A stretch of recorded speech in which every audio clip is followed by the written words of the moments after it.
আজকের পর্বে বানাবো দই মাছ। গরম ভাতের সাথে রবিবার ছুটির দিন সকলে মিলে খাওয়া যাবে একসাথে। প্রথমে রুই মাছের পিসগুলোতে নুন মাখিয়ে নিলাম। প্যানের মধ্যে সর্ষের তেল গরম করে মাছগুলোকে ভেজে তুলে নেব। এবার ওই তেলের মধ্যেই একটা বড় সাইজের পেঁয়াজ কুচি করে পেঁয়াজ বেরেস্তা করে সেটা তুলে নেব। আবার কিছুটা তেল অ্যাড করে তার মধ্যে তেজপাতা, শুকনো লঙ্কার গোটা গরম মশলা ফোড়নে দিলাম। ফোড়ন থেকে সুগন্ধ বেরোলে এখানে দিয়ে দিয়েছি হলো পেঁয়াজ, আদা, রসুন বাটা। কাঁচা লঙ্কা দিলেও ভালো হতো, দিতে ভুলে গেছি। এবার ফ্যাটানো টক দই এক বাটি দিয়ে খুব ভালো করে এটাকে কষিয়ে নেব।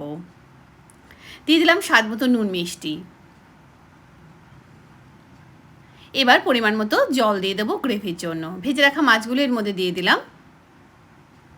দিয়ে দিলাম চেরা কাঁচা লঙ্কা, পেঁয়াজ বেরেস্তা ওপর থেকে ছড়িয়ে দেবো। আর নামানোর ঠিক আগে দিয়ে দেবো হলো ধনেপাতা কুচি। তৈরি হয়ে গেল দই মাছ। ধন্যবাদ।